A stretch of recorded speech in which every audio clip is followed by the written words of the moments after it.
Hello. I will be honest, kind of ran into a wall this month. It's been tough staying afloat while finishing tour and the special. By the time came to do the podcast this month, I had nothing left in the tank. When guest composer Karima Walker sent me some initial pieces of score, I despaired. They were so beautiful and gave ideas I couldn't adequately follow through on in the amount of time we had. So, we will do an incredible episode about local music stores next month. And for this month, that's it. Good night.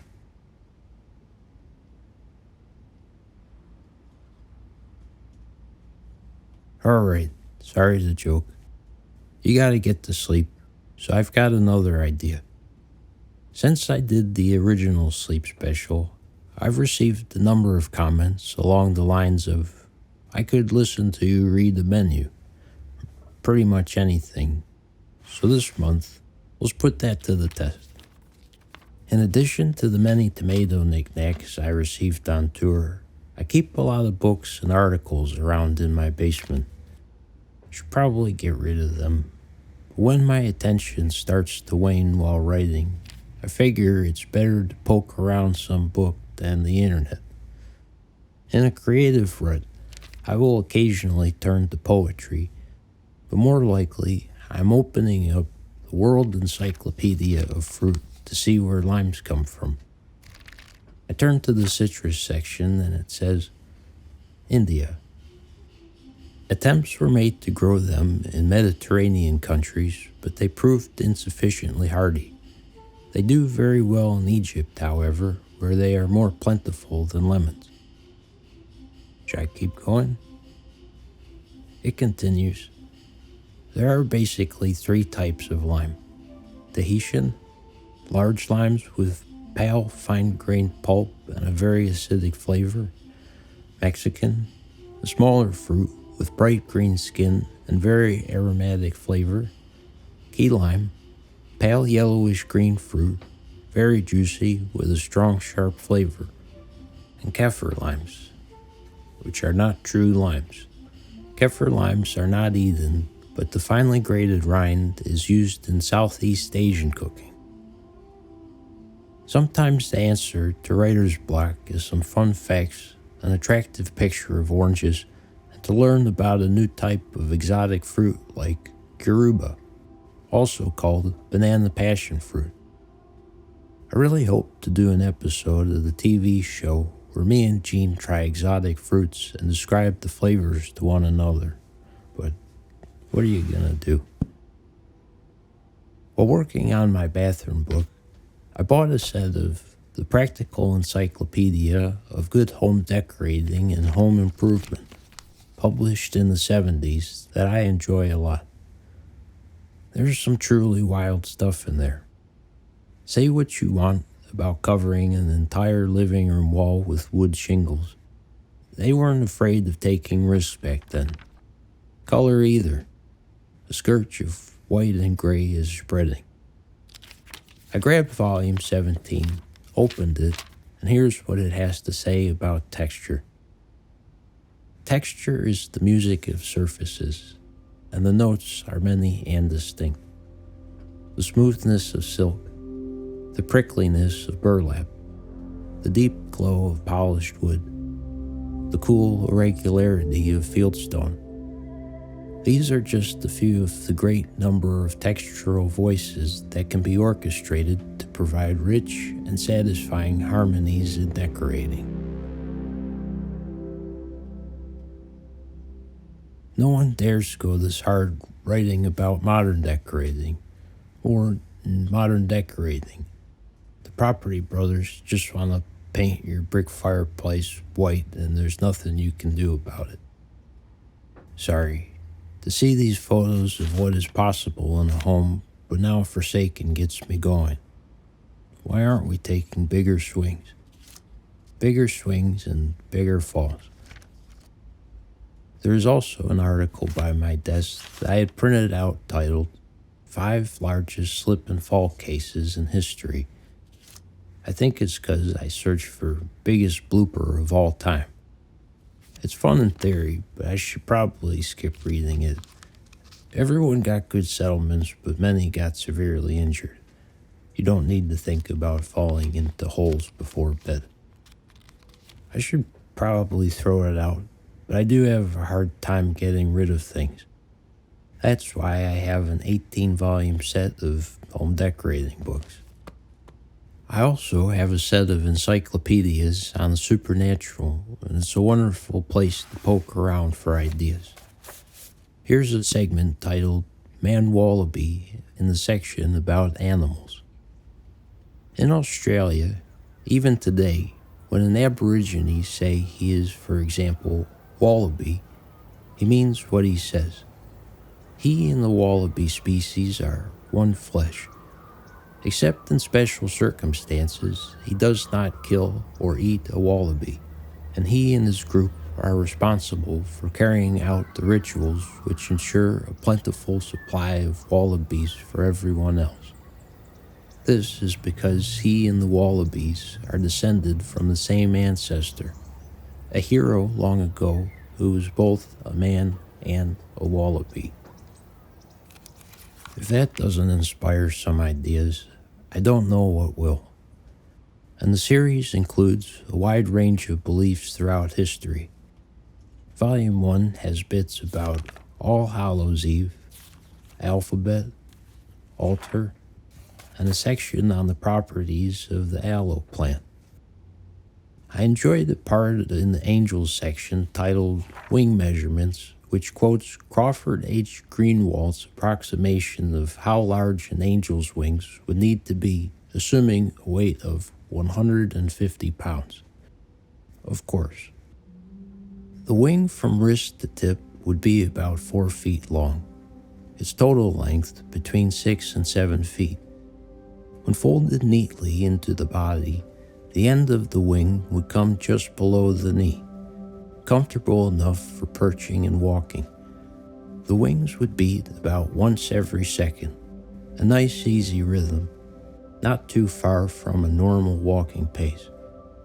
The wings would, however, be heavy, perhaps a quarter of the weight of the body, and alas, here lies the rub. The human frame hasn't the pectoral muscles to drive such formidable gear. Human pectorals are barely 5% of the total body weight, and a reasonable aerial job would call for at least 15%. And passage. Now that's something to think about before bed. Angels with enormous pecs. That'd be something. Pecs so big they comprise 15% of body mass.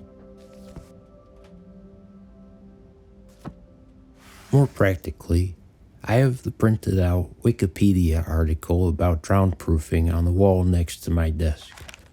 It reads, Drown-proofing was developed by swimming coach Fred Lanoux. It was first taught in 1940. His method was so successful that it gained national recognition, and Georgia Tech soon made it a requirement for graduation until 1988. I wonder what happened then. The U.S. Navy also took interest and adopted it as part of their standard training. It is claimed that during Lanou's time teaching at Tech from 1936 to 1964, he taught drown-proofing to some 20,000 students.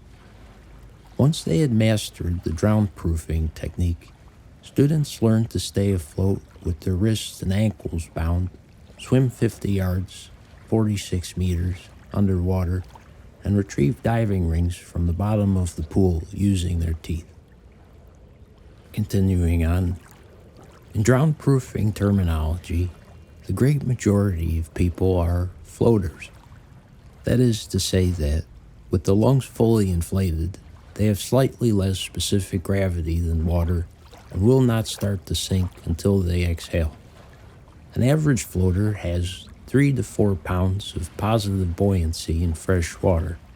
Sinkers can also benefit from a modified technique, but will find it more difficult to learn and will probably need specialized coaching.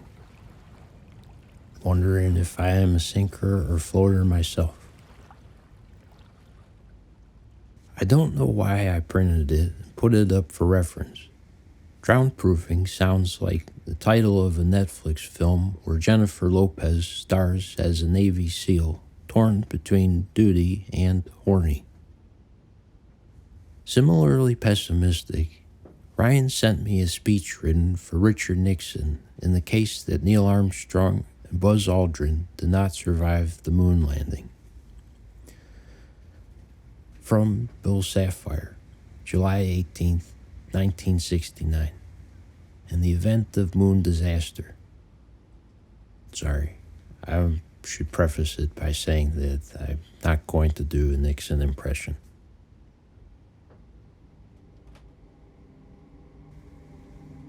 Fate has ordained that the men who went to the moon to explore in peace will stay on the moon to rest in peace. These brave men, Neil Armstrong and Edwin Aldrin, know that there is no hope for their recovery, but they also know that there is hope for mankind in their sacrifice. These two men are laying down their lives in mankind's most noble goal, the search for truth and understanding. They will be mourned by their families and friends. They will be mourned by the nation. They will be mourned by the people of the world. They will be mourned by Mother Earth that dared send two of her sons into the unknown. In their exploration, they stirred the people of the world to feel as one. In their sacrifice, they bind more tightly the brotherhood of man. In ancient days, men looked up at the stars and saw their heroes in the constellations. In modern times, we do the same, but our heroes are epic men of flesh and blood. Others will follow and surely find their way home. Man's search will not be denied. But these men were the first, and they will remain the foremost in our hearts. For every human being who looks up at the moon in the nights to come will know that there is some corner of another world that is forever mankind.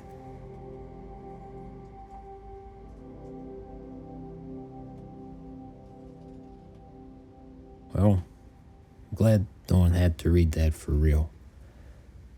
That reminds me, on my computer desktop, underneath some other photos, I keep a screenshot of a quote by Picasso. Asked by a French newspaper about the moon landing in 1969, he responded, "It means nothing to me. I have no opinion about it, and I don't care." It always makes me laugh. I wanted to end by reading something nice, and I knew I had found just the thing when I picked up an issue of the Portland Press Herald in Maine. There's an article on the front page with the headline, "Weather isn't expected to dampen yields of Maine's wild blueberries." The article by Hannah LeClaire goes, "Growers anticipate a robust season despite challenges thrown at them earlier in the year." News doesn't get more positive than this. Maine's commercial blueberry harvesters are anticipating a strong season despite an inauspicious start. The state's signature fruit has proven resilient. Last year's drought conditions stressed the plants in the first of their 2-year cultivation cycle, slowing and stunting the growth of some. Then, several frosts, including one in mid-May, wiped out several low-lying blueberry fields entirely. Some worried that heavy rain in June and July would be another strike against blueberries, and that growers could face the same disappointing start to the season as strawberry farmers. And while the rain did delay some blueberries from turning their eponymous blue, the rain has primarily been a boon for both the thirsty berries and their farmers. This was perfect timing for the blueberries. They love rain, said Lily Calderwood, wild blueberry specialist for the University of Maine Cooperative Extension. Following a strong bloom, Calderwood said she expected a bumper crop this year until the spring frost threatened to upend the season. But with all the rain, the berries, which could have been small after last year's drought, plumped right up. Heavier berries mean more money in the per-pound business. See berries, page A6.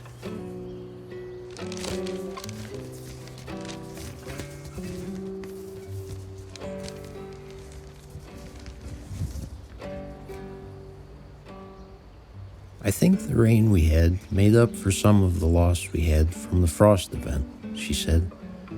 Wild blueberries are grown in a 2-year production cycle that alternates between a prune year and a crop year, according to the University of Maine Cooperative Extension. Following the harvest in late summer, plants are pruned to the ground by mowing or burning. The following year, the stem, leaves, and buds grow. Then, in the second year, the plants bloom and produce berries. Then the cycle repeats. Wild blueberry farmers typically split their acreage between the 2 cycles in order to harvest the crop every year. It's too early to say what will happen next year, but Calderwood said the rain bodes well for the next harvest. It will likely give enough blueberries, enough energy and resources to make for healthier and fuller buds. Quality looks good. Bruce Hall, director of agroecology at Wyman's, was skeptical heading into the harvest season, but he's been pleasantly surprised by the high quality of fruit he's seen, both from their own fields and from the approximately 450 farms they buy from. With 18,000 acres, Wyman's is the second largest wild blueberry grower in the state. They lost a few fields to the frost, but it won't have a substantial impact on the business, Hall said. The June rains helped with the fruit sizing, and the recent cooling temperatures and lower humidity will help the blueberries stay in peak condition. Their quality deteriorates as it gets hotter. While the rain has ultimately been positive, Hall stressed that in farming, nothing is ever black and white. The hot, wet conditions in June and July introduced a significant amount of leaf disease to the crop, which can increase the plant's vulnerability to drought conditions if weather patterns change and the current drier spell continues. Wyman's will harvest through mid-September, and in the meantime, Hall said they will focus on plant health, recovering from frost. For Sonia Howard, whose family owns Rhoda's Blueberries and Hope, the saving grace this year was a sunny pollination season. The bees worked hard during that time, so the blossom was good, she said. We got a lot of rain, but the blueberries had already set. The real challenge was that late frost, which killed about 15 acres of blueberry fields. Howard says they were lucky. The 15 acres were only a fraction of the 162-acre farm that they were insured. Other farmers with lower-lying fields lost a lot more. Brodus was still able to turn things around in time for the harvest season, which started July 22nd and will likely wrap up by August 6th. Overall, Howard is optimistic. Our yield is average, and the weather has been cooperating. It's coming along pretty well, she said. Lisa Hanscom, who owns Welch Farm in Roque Bluffs, has had a love-hate relationship with the rain this year. Welch Farm was lucky to escape the frost, but Hanscom said the rain and subsequent lack of sun set back the ripening. They were growing, but they weren't turning blue, she said. Because of this, Hanscom won't start harvesting until Wednesday, more than a week later than usual. But last year's drought was the bigger problem. Last season's berries didn't grow well, and while customers enjoyed the more intense flavor of the smaller berries, their weight didn't add up to much. On the heels of that, she's been happy to see the rain. Roller coaster yields. Maine is one of the world's hubs for wild blueberries, and the only U.S. state where they are commercially harvested. There are approximately 480 wild blueberry farms that range in size from 20 acres to thousands of acres. The size of Maine's wild blueberry harvest dropped by 26%, or 27.5 million pounds in 2022 after a near record harvest the previous year, according to the U.S. Department of Agriculture. Last year's crop was valued at $55.5 million, down from $80.3 million in 2021.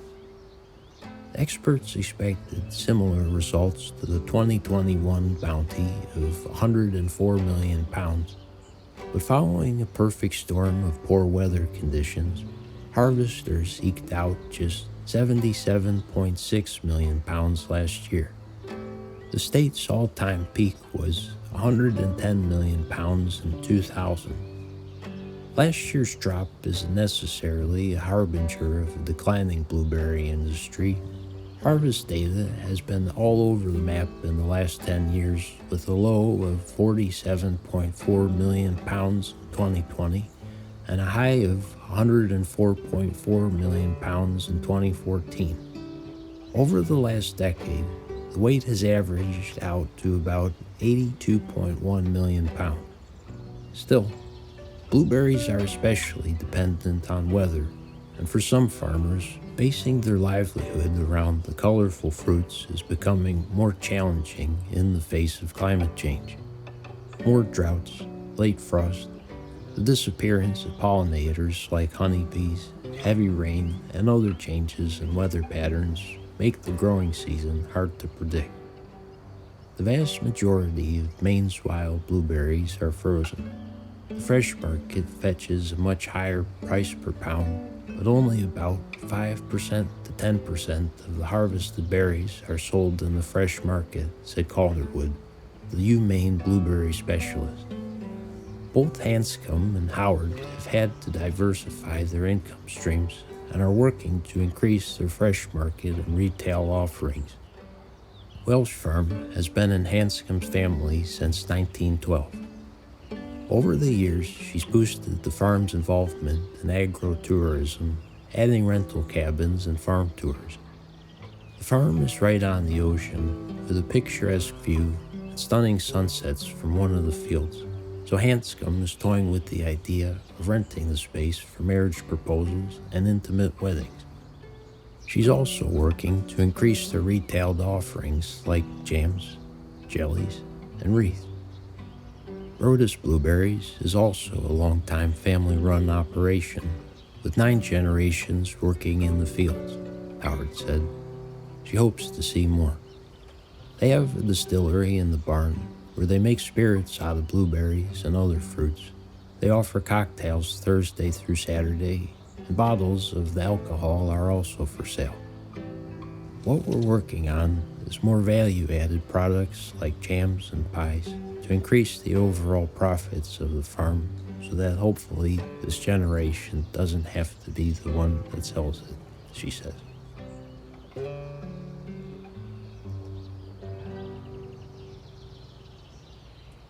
Well, I hope these readings were interesting but did the trick and that you're feeling sleepy. Big episode next month about local music shops with Karima Walker. Music by Ryan Dann. Produced by Grant Farsi for Chestnut, Walnut. Thank you for making this podcast possible with your support on Patreon, but especially this month to Links R, Connor E, and Dylan H. Good night.